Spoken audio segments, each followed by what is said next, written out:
Após a ascensão do materialismo no Ocidente, promovendo um conjunto de dores que nós bem observamos na nossa sociedade, muitos de nós, observando o cenário doloroso que a humanidade se encontra, pergunta: Senhor, não há nenhuma resposta dos céus a todo esse processo de amargor que nós estamos passando?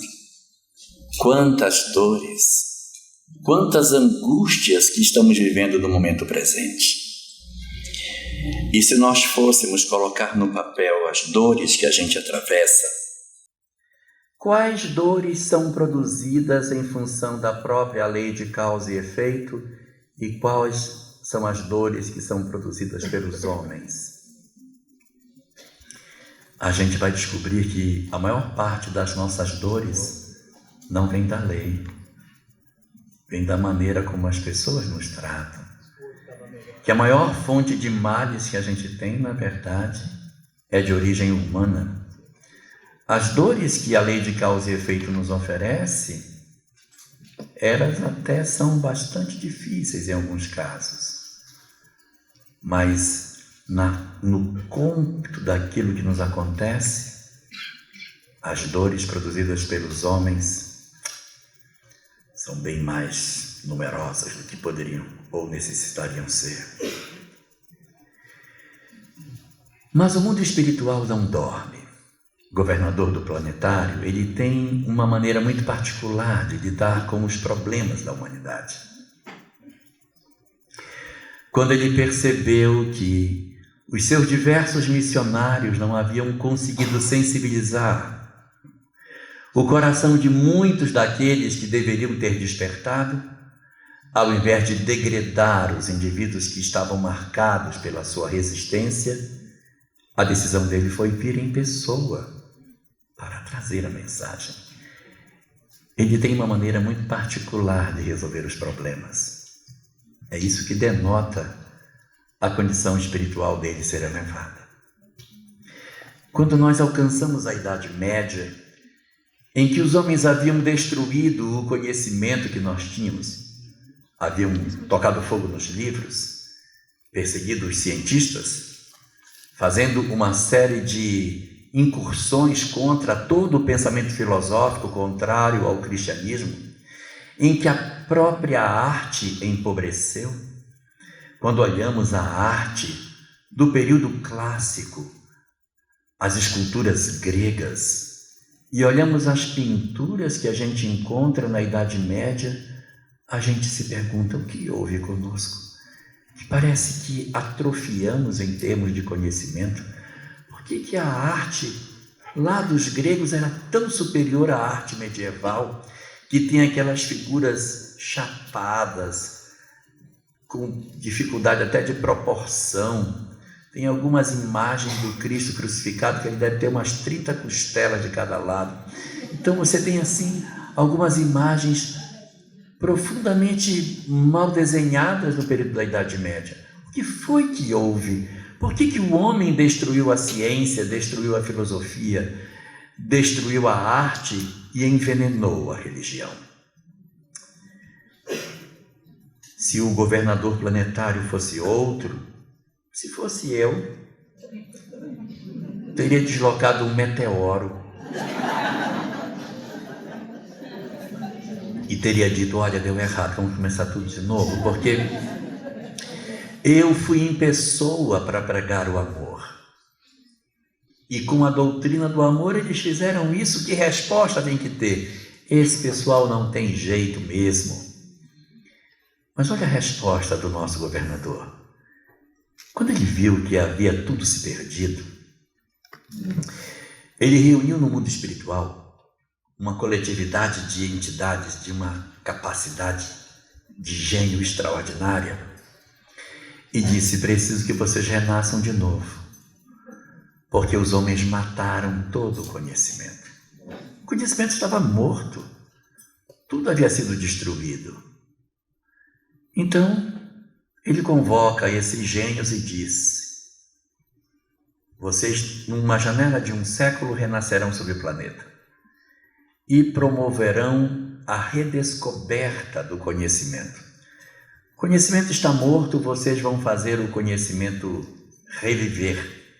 Aquilo que está morto, a função de vocês é trazer vida para a ciência, para a filosofia, para a religião. Mas como os períodos são bastante difíceis, nós vamos começar pela arte. Nós vamos renascer primeiro a arte e depois disso a gente vai renascer o conhecimento. E os homens acabaram dando aqui na Terra o mesmo nome para essa mobilização do mundo espiritual. Chamaram de renascimento. O materialismo não consegue explicar o que foi o renascimento. De repente, no meio da Idade Média, eclode uma quantidade imensa de pintores, escultores, escritores que vão produzir um fenômeno artístico nunca visto antes, em que homens como Leonardo da Vinci, aos 8 anos de idade, conhecia todos os segredos da perspectiva. Quem ensinou para ele? Michelangelo. A beleza das construções que esses homens faziam. Rafael Sanzio, por exemplo, pintor das Madonas, ele pintava coisas extraordinárias. E quando ele faleceu, foi colocado um texto em cima do túmulo de Rafael Sanzio, que é considerado o epitáfio mais bonito que a humanidade possui. No epitáfio de Rafael Sanzio está escrito: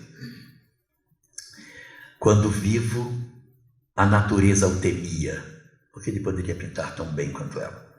Quando vivo, a natureza o temia. Hoje que ele está morto, ela mesma teme morrer. Bonito, né? Esses homens foram incríveis porque eles realmente fizeram o renascimento da arte. Eles trouxeram um sopro de renovo para toda a humanidade. E o que é mais curioso é que os estudiosos dizem assim, pode consultar o livro de história, os escultores, pintores, escritores do período do Renascimento escreviam, pintavam e esculpiam à moda dos gregos e romanos. Por que o Renascimento é uma volta ao modelo greco-romano? Ora, porque o materialismo, novamente, não sabe explicar. Mas a doutrina espírita, levantando o véu da imortalidade, diz, são as mesmas almas. Praxístenes, Fídias, voltam para esculpir novas peças num novo período, porque da primeira vez que aqui estiveram exatamente para edificar o conhecimento. E como o homem apunhalou de morte o saber e tentou matá-lo, eles são convocados para fazer o renascimento do saber, e assim a humanidade experimenta um momento mágico, aonde começa a partir ali do renascimento a reedificação de todos os saberes que a humanidade precisava resgatar, que ela havia perdido. Os árabes foram indicados para guardar o saber filosófico.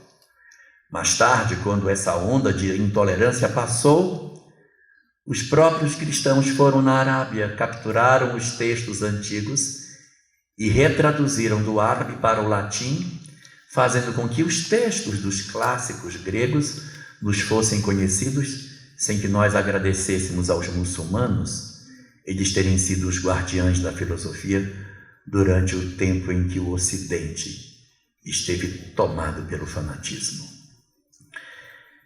O nosso governador, ele age dessa forma. Ele sempre aposta mais uma vez. Ele sempre diz, vamos tentar de novo. Vamos mais uma vez. As manifestações do mundo espiritual em relação à Terra são fantásticas. A maneira como ele trabalha para produzir as mudanças da humanidade.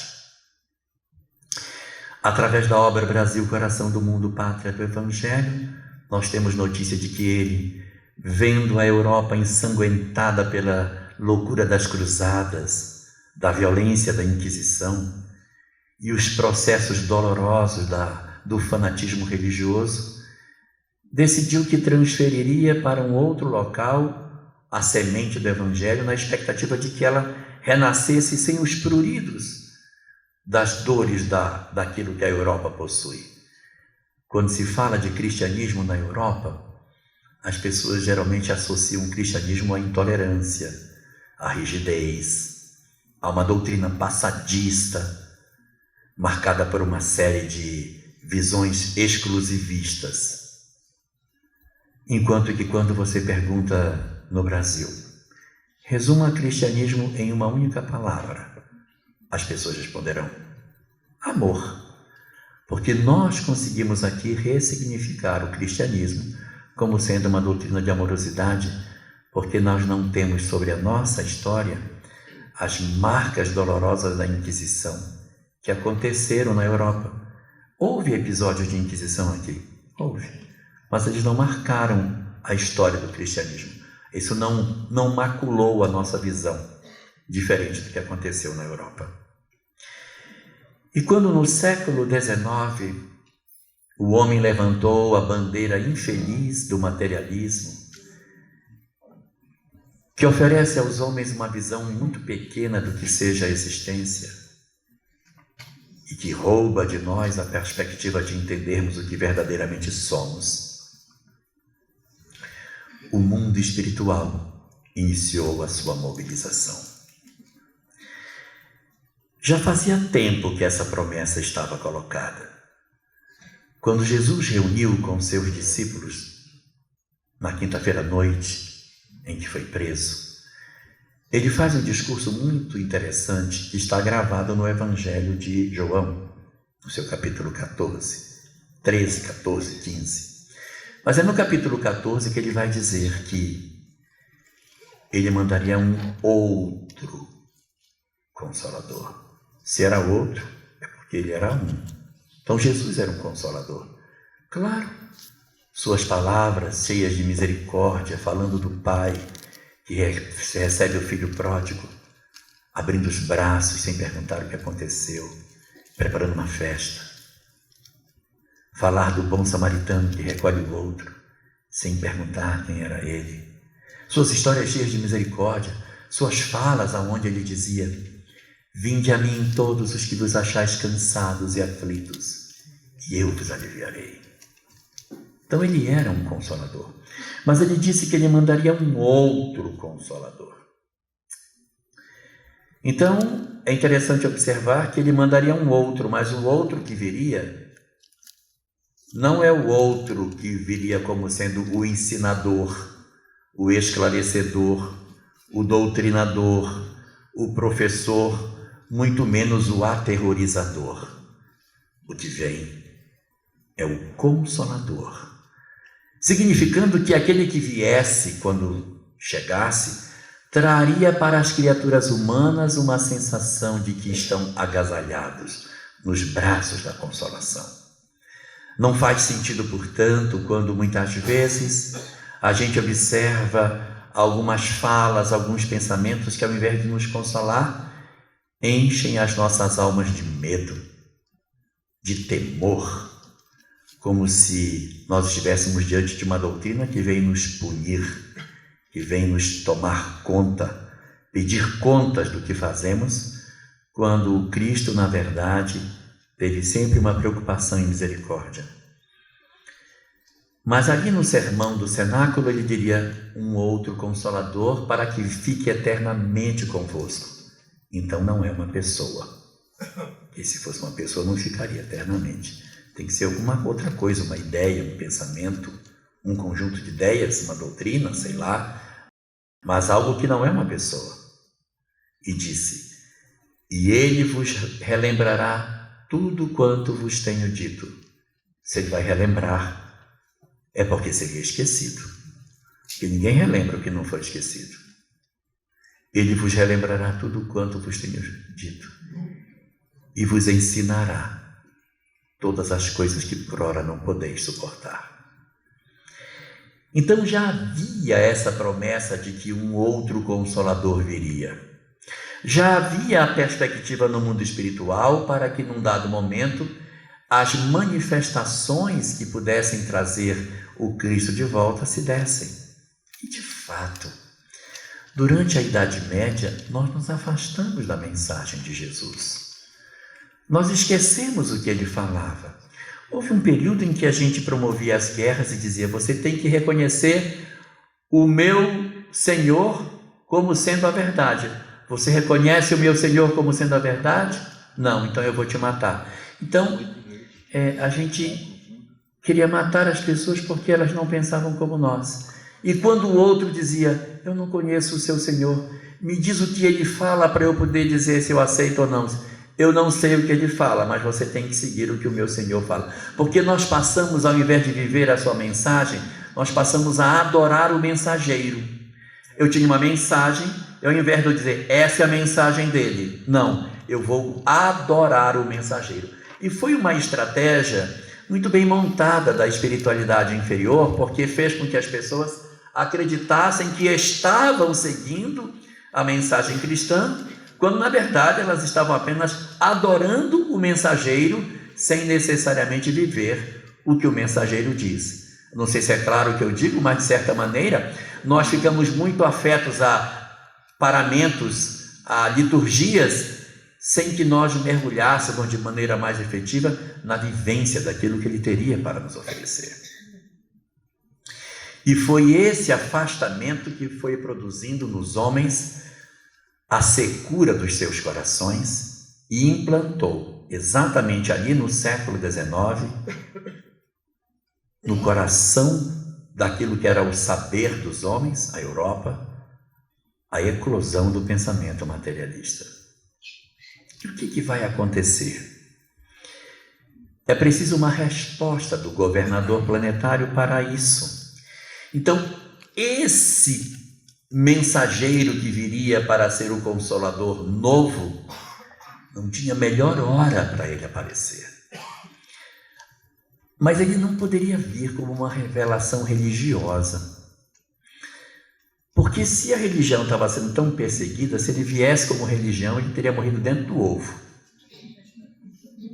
E não tinha prosperado.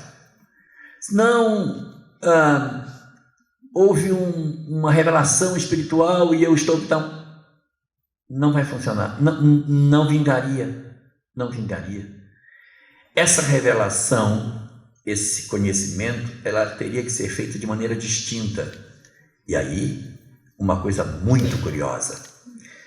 Todas as revelações, sem exceção, que chegaram na Terra até então, eram todas revelações herdadas. Por que são herdadas? Porque elas vieram de um outro lugar para cá.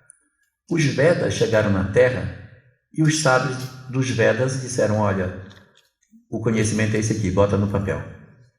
O Krishna chegou e disse: eu vou passar o meu discurso para vocês. Sentou com o príncipe Arjuna e passou o discurso. Quando nós temos o conhecimento do Buda, o Buda sentou com seus discípulos e passou o conhecimento dele.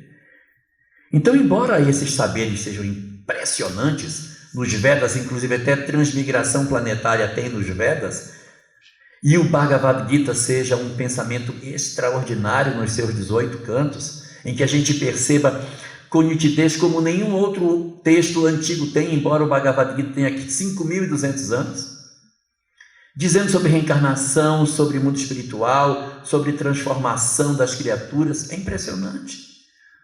No Bhagavad Gita, no canto 2º, no item 22, Arjuna pergunta para Krishna assim: e o que vai acontecer com as almas daqueles que ainda não se purificaram? Qual é o destino? Aí o Krishna vai dar a resposta para ele. Na pergunta 166 do Livro dos Espíritos está dito: qual o destino das almas que ainda não se purificaram? A resposta é muito parecida.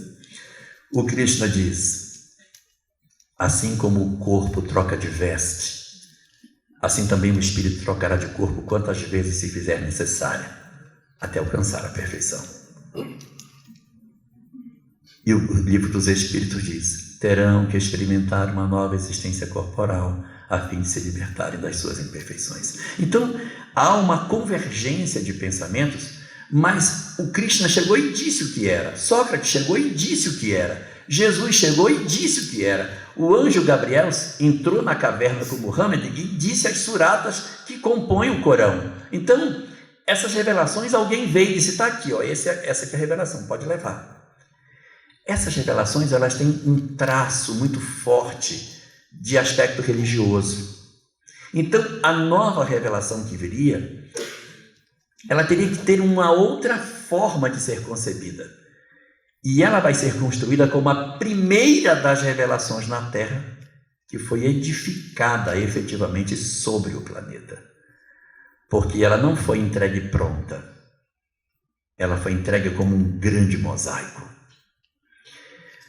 Exatamente no período em que a efervescência do materialismo se fazia cada vez mais forte, no início da segunda metade do século XIX, quando vários pensadores já haviam trazido seus contributos para a edificação do materialismo, muitos deles apoiados em um pensador nascido em 1804, chamado Feuerbach, que é o precursor do pensamento do materialismo na Europa, que apresenta a ideia de que o homem criou Deus para estabelecer regras para a sua própria conduta, que a ideia de que existe no homem algo de espiritual precisa ser banida do pensamento humano, e toda a desconstrução dos valores espirituais nascem do pensamento desse homem de 1804, e os outros pensadores do século XIX, como Engels, Marx, Nietzsche, Schopenhauer, tantos nomes iriam olhar para os escritos apresentados por Feuerbach e construir ali ideias que iriam se corporificar na edificação do materialismo do século XIX. No mesmo ano de 1804 é quando vai nascer aquele que seria conhecido pelo seu pseudônimo, Allan Kardec. A resposta dos céus estava sendo costurada. Esse homem vai ter a oportunidade de conhecer muitas ciências durante o seu período de juventude. Educado na cidade de Yverdun, na Suíça, sob a tutela de Pestalozzi, um grande humanista, aprende a ver os aspectos humanos dentro do conhecimento. Consegue ter uma visão extremamente voltada para a humanidade. Seus saberes não se circunscrevem unicamente ao estrito saber das ciências, mas ao desdobrar dessas informações para o desenvolvimento das criaturas. Quando a segunda metade do século XIX inicia, ocorre um fenômeno em vários lugares da Europa, chamado fenômeno das mesas girantes. E os homens daquele período, curiosos, começam a se debruçar sobre esse fenômeno, e isso evoca a presença de cientistas que se aproximam desses experimentos para tentar descobrir algo de científico dentro deles. Então nós vamos encontrar homens incríveis, estudiosos fantásticos, cujos nomes se encontram nas nossas enciclopédias em casa, nós conseguimos consultá-los dentro daquilo que a ciência oficial nos coloca, grandes nomes, ganhadores de prêmios nobres, pessoas que são apresentadas na nossa sociedade como pessoas de gênio. Esses homens, com esse cabedal de conhecimento, se voltam para estudar aqueles fenômenos mediúnicos que aconteciam nesse período. E é interessante porque a resposta do mundo espiritual é eclodir sobre a Terra como nunca antes fenômenos de efeitos físicos. Nós já tínhamos tido fenômenos de efeitos físicos antes, sim, claro, sempre tivemos. A história da Bíblia está cheia de fenômenos de efeitos físicos, vários. Mas a profusão com a qual eles aconteciam no século XIX é impressionante. Médiuns como Florence Cook, Daniel Douglas Home, Eusapia Palladino, eram capazes de produzir fenômenos impressionantes de efeitos físicos. E os cientistas começaram a se debruçar. E o que é mais curioso? Ela vai nascer no seio do materialismo. Lá no cerne, de dentro dele, os homens que negavam a existência do Espírito, que queriam encontrar o Espírito dentro da matéria, que usavam o bisturi para tentar dizer: não encontrei dentro do homem o Espírito, só encontrei ossos, músculos, nervos, mas Espírito não vi. Então, é na hora em que esse conhecimento científico está tomando conta da humanidade, que os cientistas estão destruindo todos os argumentos da fé, que esses fenômenos aparecem. E os mesmos cientistas que negavam esses conhecimentos, agora iriam se debruçar sobre o fenômeno espírita. E o que é curioso de tudo isso? É que eles vão, nos seus experimentos, chegar à conclusão de que realmente os fenômenos eram verdadeiros, ou seja, existia a mediunidade, existia a manifestação dos espíritos, existia aquilo tudo que se registrava dentro das experiências, os fenômenos de Kate King, estudados por William Crookes durante 5 anos, de 1870 a 1874, deixariam provas inequívocas de todo esse grande fenômeno de comprovação da existência do Espírito. Mas é assim muito fantástico o conjunto de obras que vão surgindo nesse período. Mas ninguém viu o homem. Você pode pegar a obra de César Lombroso, de Ernesto Bozano, de Alexander Aksakov, do próprio William Crookes, do Coronel de Rochas, de Sir Arthur Conan Doyle, de Gabriel Delany, de Camille Flammarion, de Gustave Gelley, de Charles Richer. Você pode pegar todos eles. Não citei Leon Denis no grupo, tá? Nenhum deles fala das consequências morais do conhecimento. Porque eles apenas pegavam o fenômeno e diziam: olha, esse fenômeno é verdadeiro, hein? O Espírito existe mesmo. E eu vou fazer um livro para provar.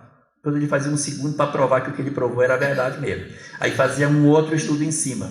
Então, as preocupações estavam todas voltadas para um único foco: provar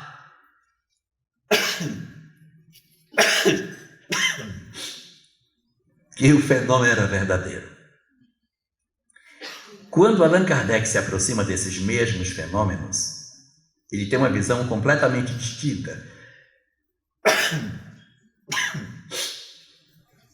Ele diz o seguinte: se é verdade que os espíritos existem, e se é verdade que do lado de lá da vida uns estão bem e outros não estão, então alguns ficam felizes do lado de lá e outros não. Isso vale uma pergunta: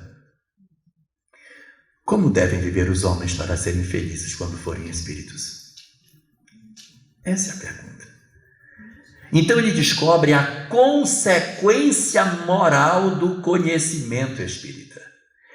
Essa é a primeira das grandes sacadas que Allan Kardec teria. Porque a obra de Kardec, ela não se concentra em provar a existência do Espírito. Já tem quem faça. Não, eu quero um experimento. Então, pegue lá a obra, pegue a obra de Gabriel Delany, pegue a obra do Ernesto Bozano, pegue Alexander Aksakov e vai estudar os casos que ele tem para você ver o rigor científico. Mas Kardec tinha uma visão completamente diferente. Ele viu as consequências morais desse fenômeno e descobriu que o que ditava a condição de felicidade ou infelicidade dos espíritos depois da morte era ditado pela conduta do lado de cá. Ele descobriu que era a conduta vivida pelo homem do lado daqui que construía a felicidade do lado de lá. E ele começou a verificar.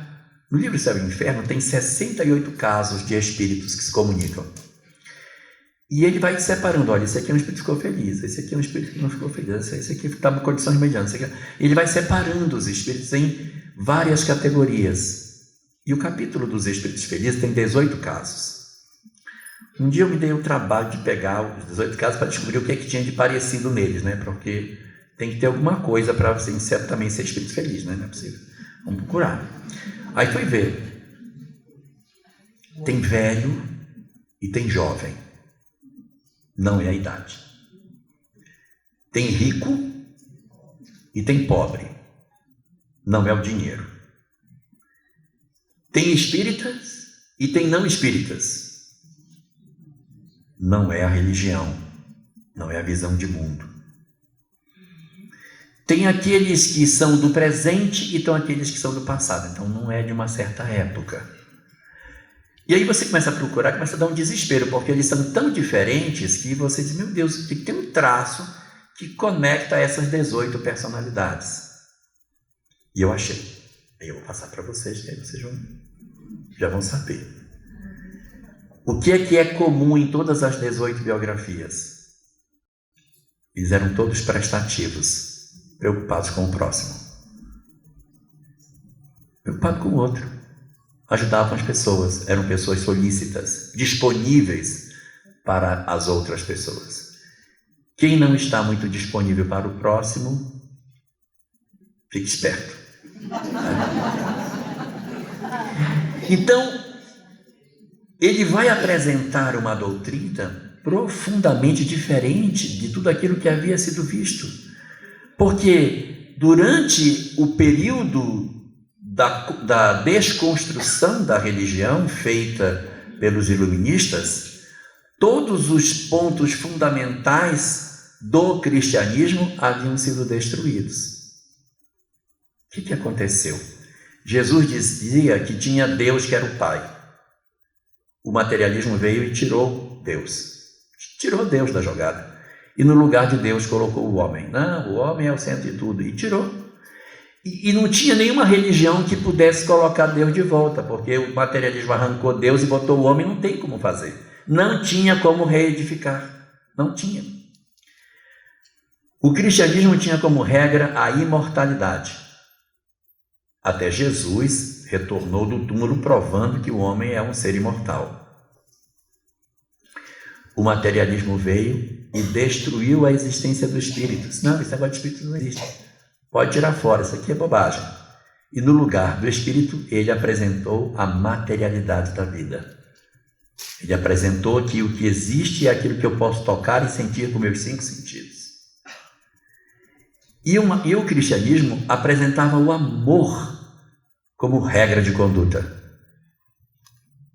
E o materialismo retirou o amor de cena e disse que era o utilitarismo que valia a pena. Usufruir a vida, curtir as pessoas, curtir os outros, aproveitar o agora, o tal do carpe diem, que a gente pudesse aproveitar ao máximo tudo, porque a vida já está se acabando mesmo, então a gente tem que aproveitar, tanto que as pessoas hoje não querem envelhecer de jeito nenhum, quer todo mundo ficar novinho, né?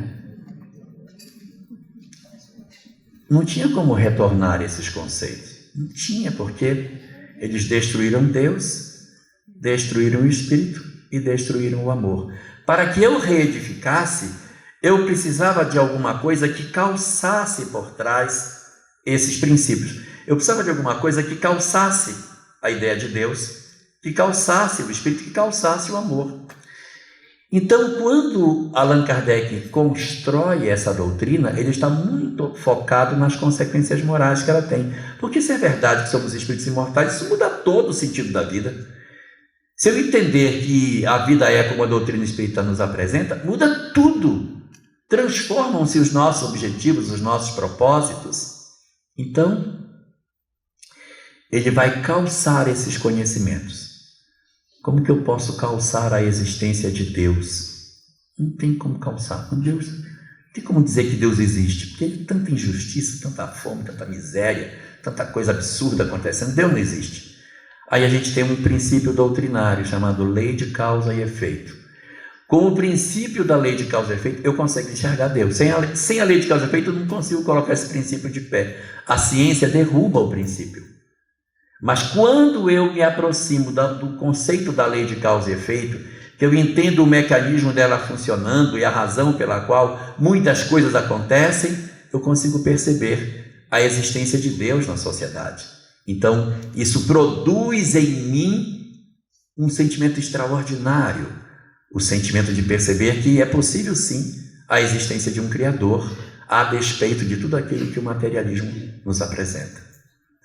Havia um conceito, o espírito. O materialismo veio e derrubou o espírito. Eu preciso calçar a existência do espírito. Só tem um jeito de calçar a existência do espírito. É um princípio doutrinário chamado mediunidade. Sem mediunidade você não prova a existência do espírito. Você pode ter ele como filosofia, mas como comprovação, só a mediunidade. Então, assim como a lei de causa e efeito calçou o sentido da existência de Deus, o outro princípio doutrinário, chamado a parte da mediunidade, calçaria o entendimento sobre a existência do espírito. E para o amor?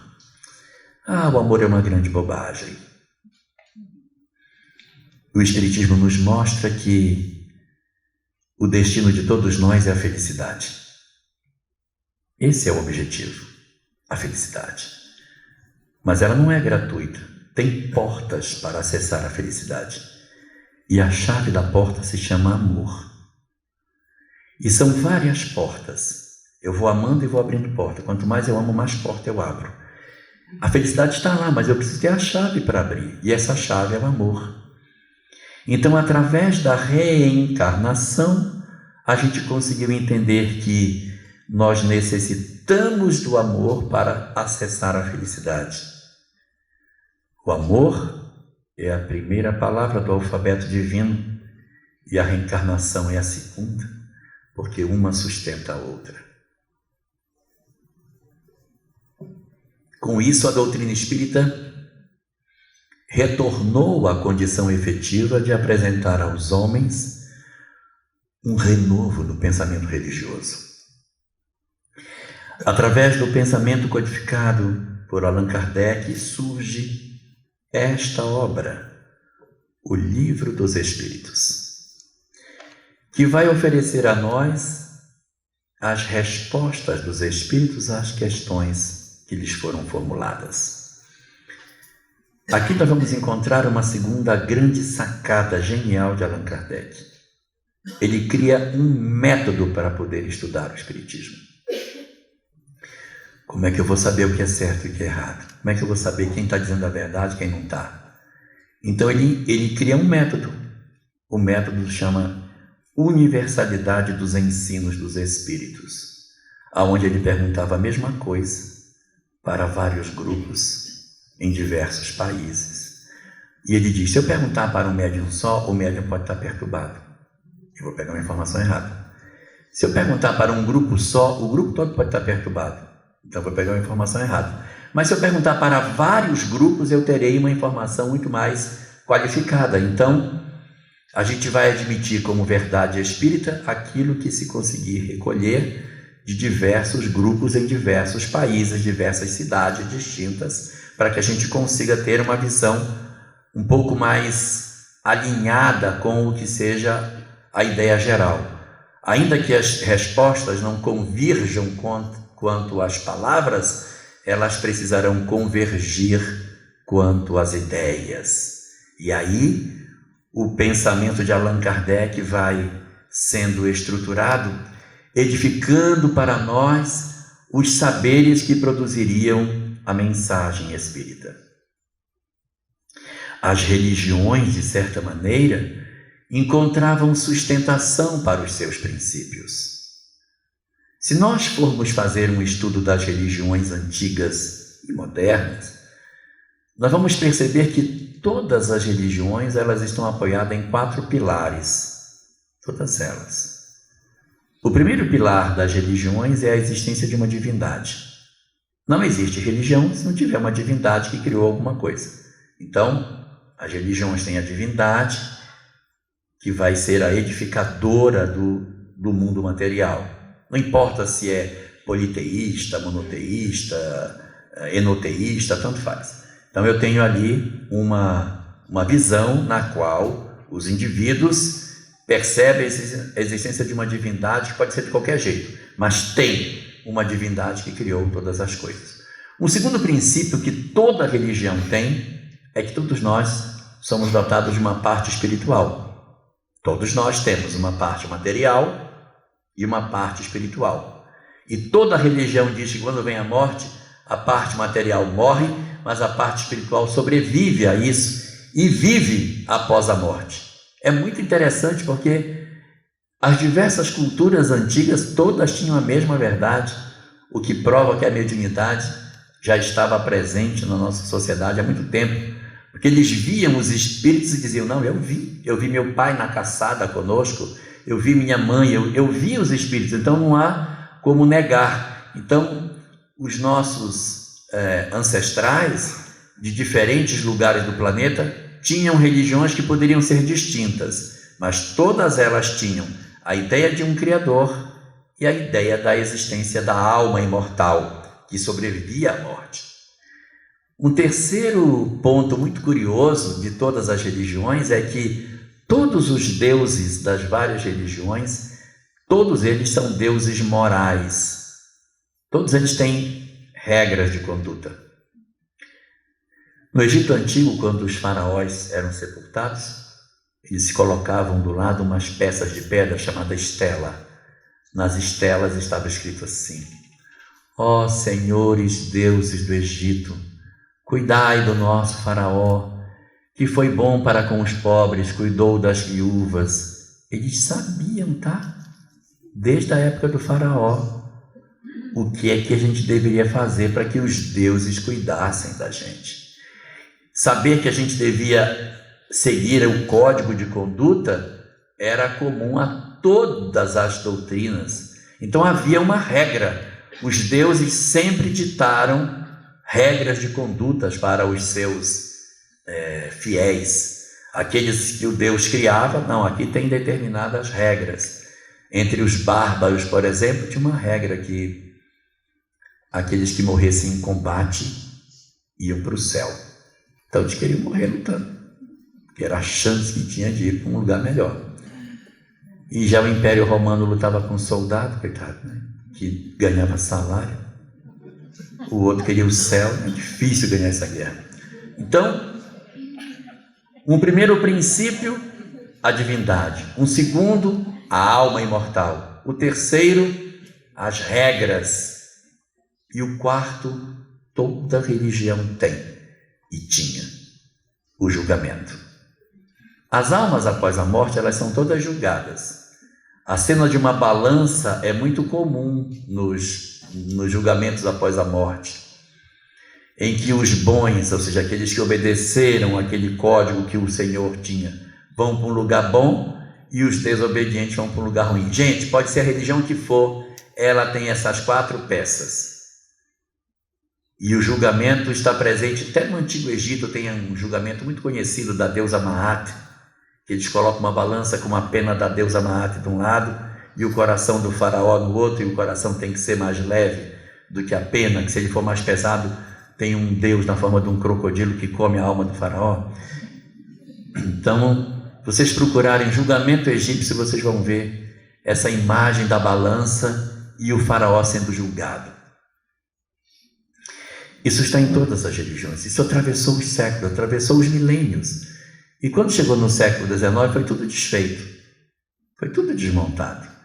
Então, foi exatamente a presença do fenômeno espírita que permitiu dar suporte à fé para que ela se afastasse da crença que não tem uma garantia da sua verdade, fazendo com que as doutrinas na Terra se apresentassem de maneira distinta. Se a gente for perceber, o Livro dos Espíritos tem 4 partes. A primeira parte chama Deus e a Criação, onde ele fala da divindade. A segunda parte, chamada de mundo espiritual ou da vida espiritual, fala sobre a alma imortal e como é que ela vive do lado de lá. A terceira parte chama-se As Leis Morais, que fala exatamente das regras que a divindade tem para a conduta dos homens. E a quarta parte, das penas e consolações, fala das consequências da vida dos homens do lado de lá, do julgamento, da parte referente à justiça divina. Então, as 4 peças essenciais do pensamento das religiões constituem as 4 peças essenciais do Livro dos Espíritos, que vai oferecer dentro do seu arcabouço um conjunto de verdades que vai trazer um forro inquestionável para a questão da fé. É essa obra que vai produzir em nós a possibilidade de que dentro do seio do século XIX, cheio de tanto materialismo, nós conseguíssemos encontrar a perspectiva do entendimento do que é esse saber extraordinário. Essa doutrina queria se apresentar como tendo um único aspecto. Sim, a doutrina espírita não tem 3 aspectos. Quem disse isso não falou a verdade. O Espiritismo só tem um aspecto. Está lá no Evangelho segundo o Espiritismo. Está dito assim: o tríplice aspecto do Espiritismo. Não está dito os 3 aspectos. Está dito o tríplice. O é singular, então só tem um. A doutrina espírita, ela tem um tríplice aspecto, ela não tem 3 aspectos. Ela não tem um aspecto científico, um aspecto filosófico e um aspecto religioso. Ela tem um aspecto trino, como se fosse uma peça indivisível, em que um objeto tem 3 dimensões, altura, largura e profundidade, e isso compõe um único objeto. A doutrina espírita ela só tem um único aspecto. E esse aspecto é indivisível. Não existe espiritismo científico. Porque se ele é espiritismo, ele é espiritismo. Ele pode ser qualquer coisa. Se ele ficar só científico, ele é alguma coisa, mas o espiritismo ele não é. Se ele for só filosófico, ele também não é espiritismo. Para ser espiritismo, o aspecto tem que ser tríplice.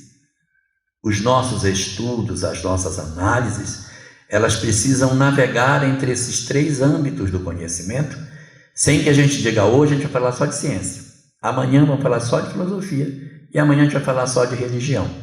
Não é esse o sentido que a gente encontra na obra que Allan Kardec nos apresenta. O que ele nos oferece é uma doutrina que tem o aspecto tríplice da sua constituição. Então ele a um só tempo as 3 coisas. Ele é ciência porque ele nasce da experimentação. Ele é ciência porque foi a partir da leitura desapaixonada dos fatos que se chegou aos resultados que se tem. É a partir da leitura que a doutrina espírita nos oferece que a gente consegue estabelecer limite para a nossa crença, para dizer, não, olha, até aqui dá, daqui para lá, isso aqui não cabe, não tem como a gente fazer. Além do que, os princípios da doutrina espírita, eles não podem entrar em rota de colisão com a ciência oficial. Se a ciência algum dia vier a provar que algum princípio doutrinário espírita está errado, ela se refará no ponto que ela foi contestada e que já foi comprovado. Até hoje isso ainda não aconteceu. Tem acontecido muito o contrário, né? A gente encontrar princípios espíritas que depois se consolidam na ciência oficial. O livro é de 1857. Na questão 540, no finalzinho dela, está dito assim: é assim que tudo serve, que tudo se encadeia na natureza, desde o átomo primitivo até o arcanjo que um dia começou por ser átomo. Ponto. Maravilhosa lei de harmonia, que o vosso acanhado espírito não pode entender em seu conjunto. Em 1857, ele falava de evolução do átomo primitivo até o arcanjo. Ele não está nem falando de evolução das espécies em si, ele está falando de evolução no sentido muito mais abrangente, porque a obra de Darwin, chamada A Origem das Espécies, não trata da evolução do homem. A Origem das Espécies trata da evolução dos animais. No penúltimo parágrafo da última página, ele lança suspeição sobre isso, mas ele não se atreve a dizer que o homem também passou pelo mesmo processo. Nesse penúltimo parágrafo, ele diz mais ou menos que estudos semelhantes poderiam ser feitos com o homem para verificar se ele também não passou por um processo evolutivo. Mas ele não fala. pela sua formação religiosa, Darwin não se atreve a colocar o homem num processo evolutivo. Uma missão que caberia para outro homem chamado Alfred Russel Wallace, que vai escrever a evolução do homem a partir dos fósseis que ele encontra na Ásia. E ele publicaria no ano seguinte, 1860, Darwin publica em 59 e ele publica em 60 a obra A Origem do Homem. Aí ele vai abordar o homem, apoiado no pensamento de Darwin. E em 1857, os espíritos dizem que evolui desde o átomo primitivo, que está bem antes do animal, até o arcanjo, que vai muito além do homem. Então é uma coisa muito diferente daquilo que se poderia imaginar. É uma antecipação muito grande. Nós não temos até hoje nenhum tipo de comprovação científica que negou princípios que a obra básica possua. Naquela época, Kardec iria colocar na lei de igualdade algumas discussões sobre os direitos do homem e da mulher, num período que ninguém nem imaginava. Esse ano agora, vamos completar 90 anos do voto feminino no Brasil. Então as mulheres passaram a votar no Brasil em 1933. E antes, a mulher não votava. A mulher não tem direito a votar. Nossa, meio esquisito, né? Hoje a gente fica pensando, meu Deus, pois é, mas era assim. Existe um fascículo da Revista Espírita em que Kardec provoca os leitores com uma manchete enorme. A manchete é: a mulher tem alma? Ponto de interrogação. Aí o cara compra para saber, né? E o texto é todo dizendo que não faz o menor sentido se perguntar isso. Mas ele, para poder chamar a atenção do leitor, ele joga. Ele poderia ter dito, né, assim: a mulher tem alma, ponto de exclamação. Mas ele põe: a mulher tem alma. Aí, rapaz, será que não tem? E aí ele vai tentar investigar. Então você vê como é essa mudança de pensamento que a gente vai encontrar nos trabalhos oferecidos pela obra básica. É uma coisa espetacular essa doutrina.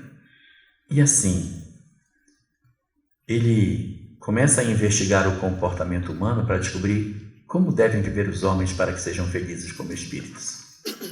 Ele vai dizer: olha, tem que ser humilde. E eu vi que o cara é humilde, ficou bem. Então humildade é bom.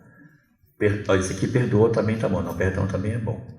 E ele vai começando a colecionar as virtudes que os espíritos dizem e ele vai marcando do lado de cá. Quando ele coleciona as condutas que fizeram espíritos felizes, ele descobre uma identidade entre as virtudes que os espíritos propõem e as virtudes que Jesus propunha. Gente, o elenco de virtudes que eu achei é o mesmo elenco que Jesus falava. Então, a moral do Cristo, ela é absolutamente consentânea com a moral dos espíritos. Os espíritos podem ter trazido muitos conhecimentos do mundo espiritual, da lei de causa e efeito, imortalidade, perispírito, reencarnação, um monte de coisa. Mas em termos morais, não acrescentaram nada em relação àquilo que Jesus já tinha trazido, mostrando que ele realmente é o ponto mais alto de moral que o planeta possua. Aí, ele vai dizer: as pessoas estão loucas para saber o que o Espiritismo propõe de conduta. Será que ele propõe que a gente abandone a família e vá morar no meio do mato, cortando todos os vínculos com a civilização? O que ele propõe de como é que a gente deve viver? Como é que ele propõe que deve ser com as pessoas? Porque assim, os espíritos poderiam propor uma sociedade completamente bizarra, né? Um negócio completamente diferente. Aí ele quer apresentar a moral cristã. Ele vai apresentar essa moral exatamente no Evangelho segundo o Espiritismo.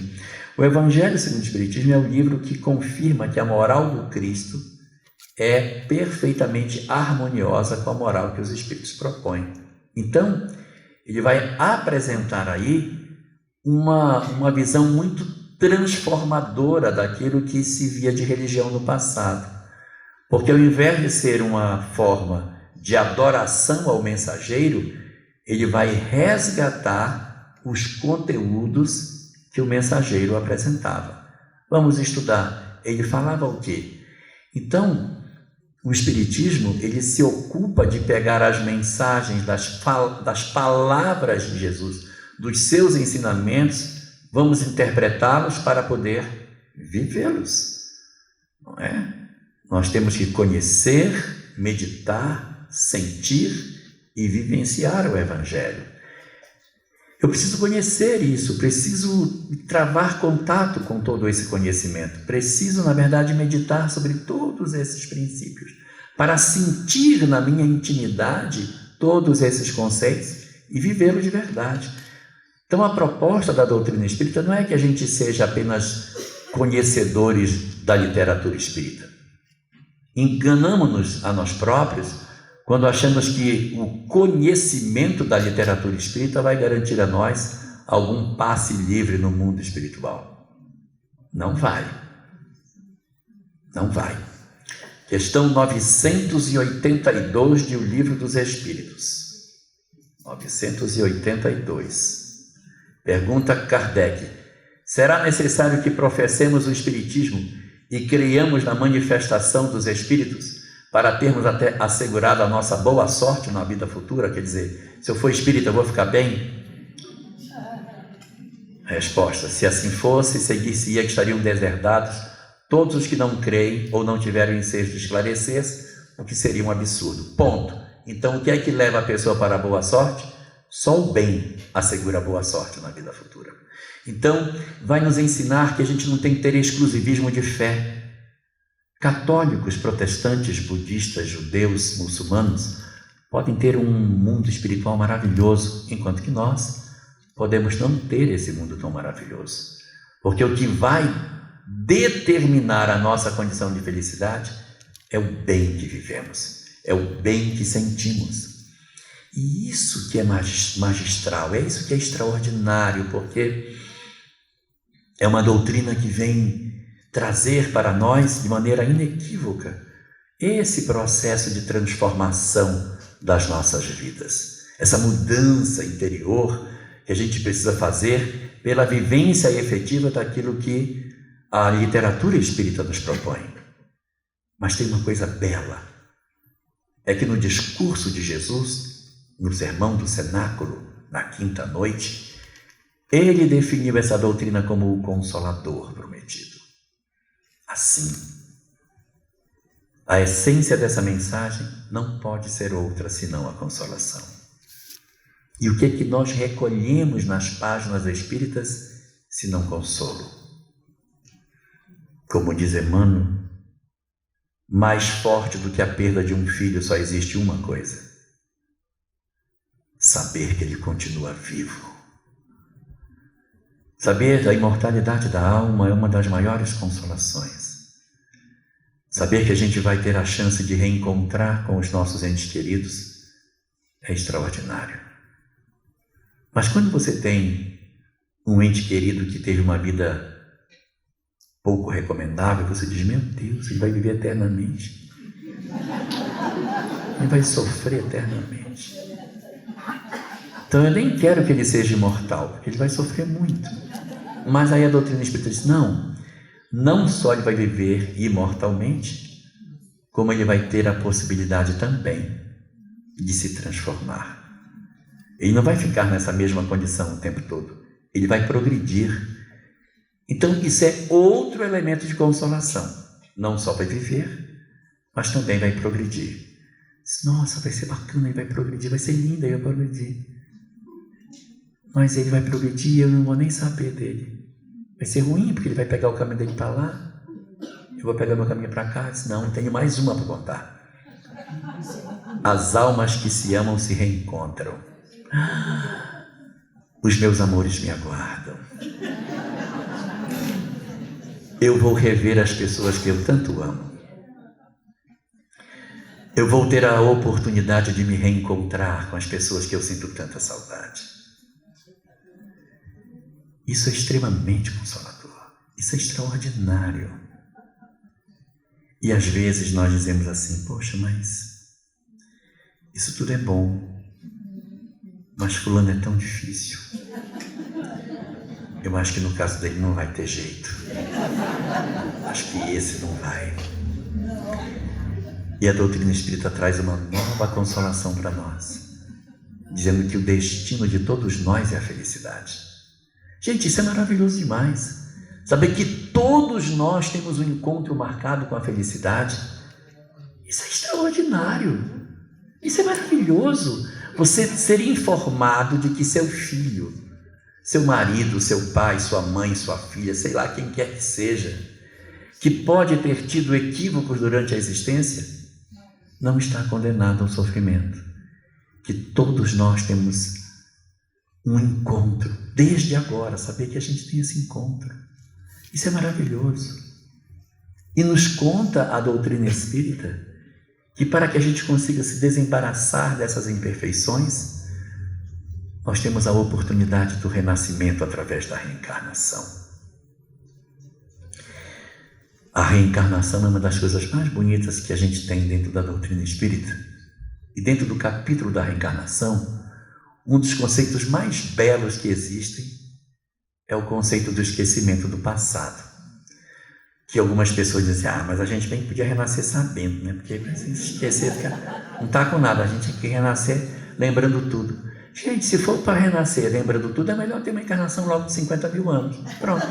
Você para lembrar, fica 50 mil anos com a mesma sogra, né? Fica. Mas o que faz a lei de causa e efeito? Coloca encarnações curtas e o indivíduo pode renascer diversas vezes com o esquecimento do passado. E a gente esquece o passado por 3 razões.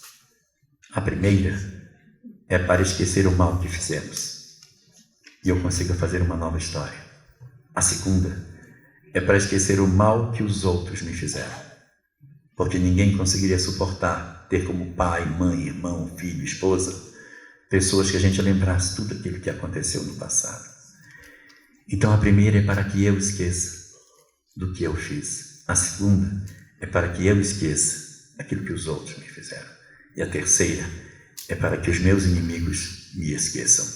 Porque quando a gente renasce, ocorre um processo de desconexão com as entidades que nos perturbam. Então alguns de nós estamos escondidos na carne. E foi a estratégia do mundo espiritual para diminuir o processo de perseguição que nós estávamos atravessando. Essas informações todas constroem para nós um tesouro inestimável nas nossas vidas. Nós estamos de posse de um tesouro que fica bem ao alcance da minha mão, não é, Pascoal? Ao alcance da mão, fica ao alcance da mão e que vale mais que 1 milhão. O tesouro que nós temos é muito mais valioso do que todo o bem da terra, todos os bens que a terra possa nos dar. Não oferece para nós tanta chave de alcance da felicidade como esse conhecimento que a gente tem. Nós estamos sendo muito abençoados nessa encarnação com esse conhecimento. E às vezes a gente não está sabendo dar o uso devido para esse saber. Às vezes a gente tem esse conhecimento, mas a gente não está conseguindo interpretar isso nas nossas relações familiares.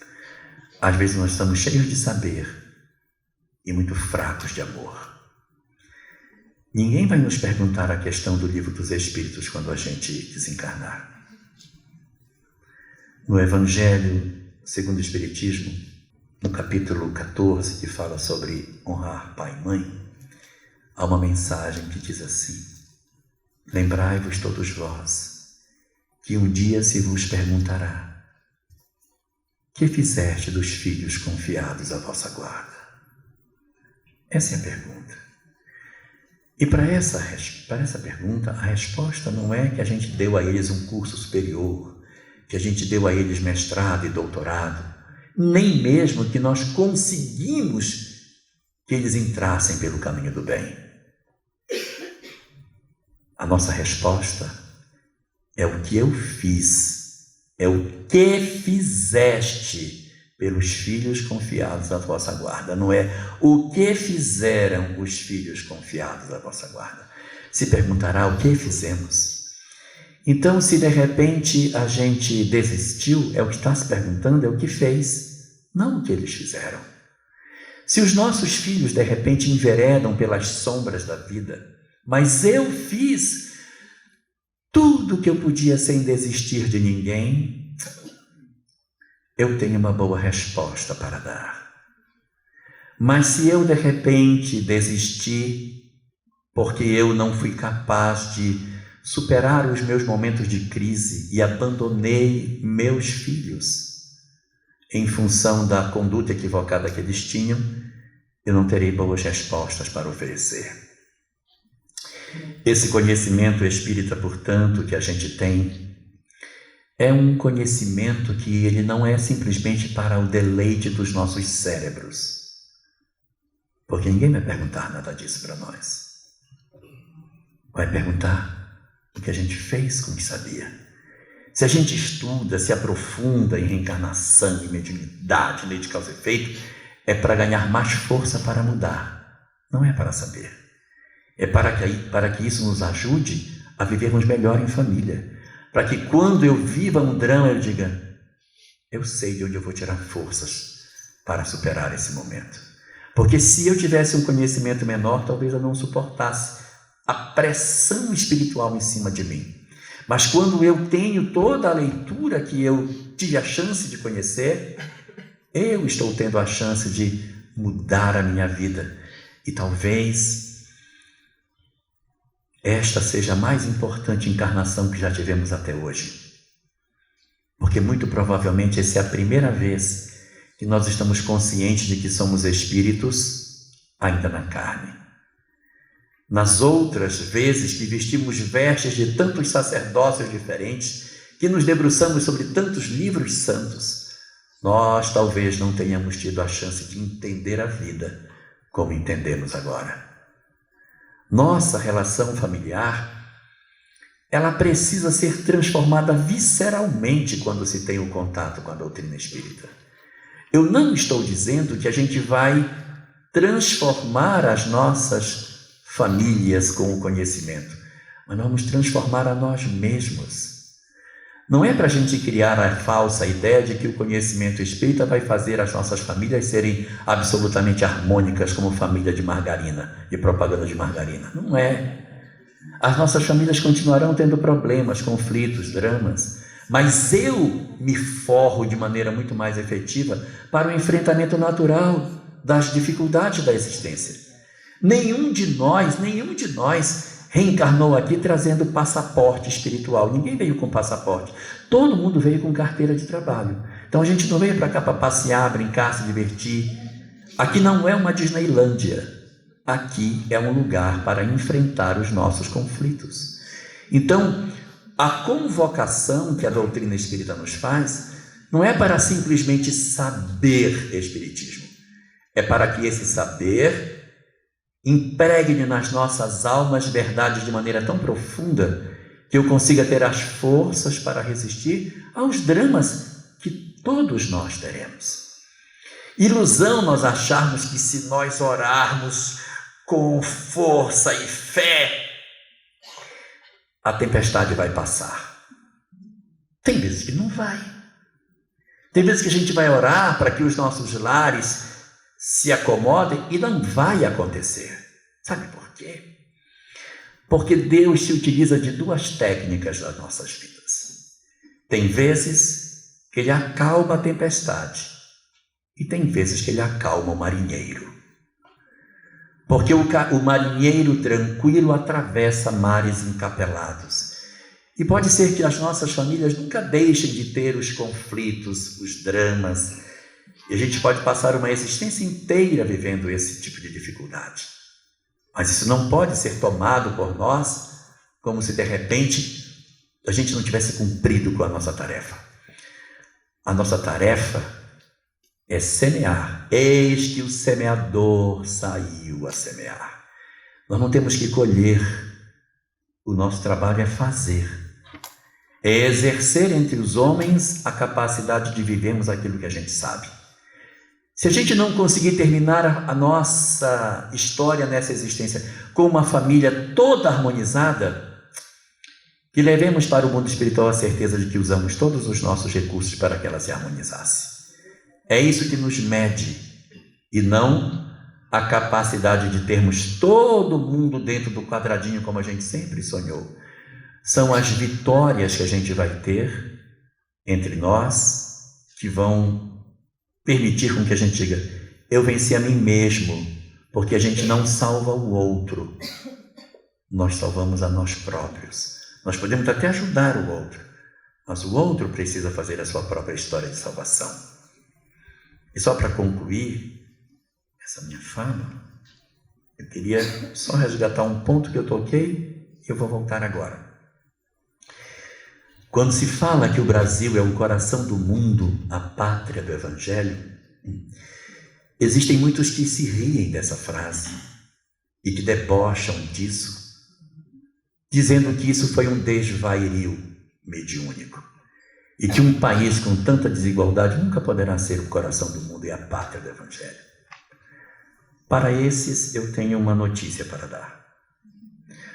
O nosso governador planetário, ele tem seus métodos, e quem está dentro da história nem sempre enxerga o que está acontecendo.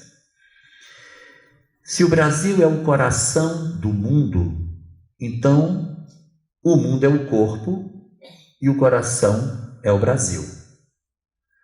Qual é a função do coração no corpo? Para que serve o coração no corpo? O que ele faz? Bombeia o sangue. É para isso que o coração serve.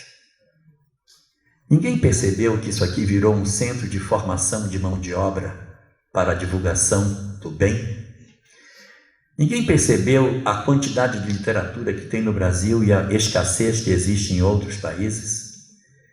E que essa concentração aqui não faz de Jesus brasileiro, que o governador ele é planetário. Então ele criou no Brasil um centro de formação de mão de obra. Nós estamos sendo preparados. Essa encarnação ainda não é a efetiva encarnação. Isso aqui é só treinamento. A verdadeira tarefa vai ser quando o coração bombear a gente. Nós seremos bombeados do coração do mundo para o mundo inteiro, para outras religiões. Nós vamos nascer no Oriente, no Ocidente, muçulmanos, católicos, alguns espíritas, alguns com a missão até de divulgar o espiritismo em outros lugares, mas o bem não é só o espiritismo. Alguns de nós ficaremos no Brasil, mas não seremos espíritas. A chance de sermos espíritas no Brasil de novo é muito remota. A gente precisa se impregnar disso. Alguns de nós poderemos ficar até por aqui, mas podemos renascer na área da educação, precisa tanto de gente boa, na política, renascendo lá no Congresso Nacional, para dar um contributo na política brasileira. Então, nós temos um universo de coisas para contribuir. Nós somos, na verdade, as hemácias do coração do mundo. E o coração vai bombear a gente para diversos lugares. Hoje nós estamos reunidos aqui, mas amanhã, quando o coração pulsar, nós seremos espalhados sobre a terra. Por isso que a gente precisa se impregnar dessa mensagem, que está fazendo hoje 166 anos nesse nosso mês de abril. No dia 18 de abril, nós vamos completar 166 anos de publicação de O Livro dos Espíritos. Vamos completar, hoje estamos completando 165 anos da Sociedade Parisiense de Estudos Espíritas, que foi a sociedade criada para estudar o fenômeno de onde saíram as comunicações, muitas delas que edificam o Livro dos Espíritos. Outras vieram de outros países, mas na sociedade muitas coisas foram obtidas lá também. Hoje nós estamos celebrando muita coisa. E esse ano a gente celebra 50 anos da nossa feira espírita daqui da nossa cidade. Isso é maravilhoso, a gente tem muita coisa para celebrar. Mas a gente precisa se preparar para gravar na intimidade mais profunda do nosso ser todo esse conhecimento, para que a gente nessa encarnação dê bom provimento para as provas que a gente tem e leve isso bem alicerçado em nós, porque o compromisso no amanhã será grande e nós estamos todos convocados para semear o Evangelho em outros países, em outros lugares. Que Deus, portanto, nos abençoe nessa tarefa e proteja a todos nós. Muito obrigado.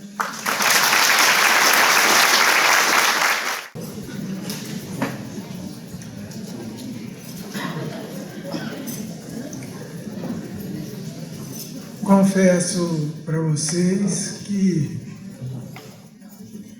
me emocionei com o convite. E esse convite de que estamos aqui para que amanhã a gente, na condição de semente, possamos levar o Evangelho. Talvez a grande tarefa e a resposta impossível de darmos hoje foi dada no passado. Quem sabe amanhã a gente consiga dizer: já não sou eu quem vivo.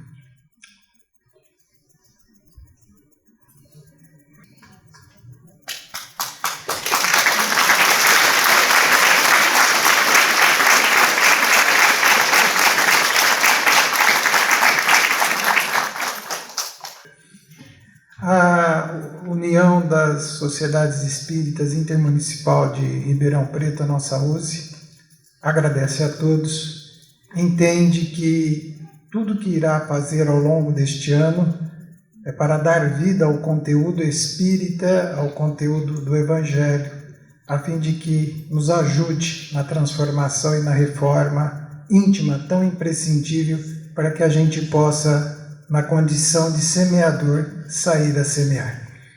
Nós queremos agradecer ao Jorge pela forma com que conduziu e pelo despertar que nos trouxe nesta tarde. Agradecer ao Jorge também pela sua tarefa e pelo trabalho que realiza com imensa propriedade, alegria, paz e bondade.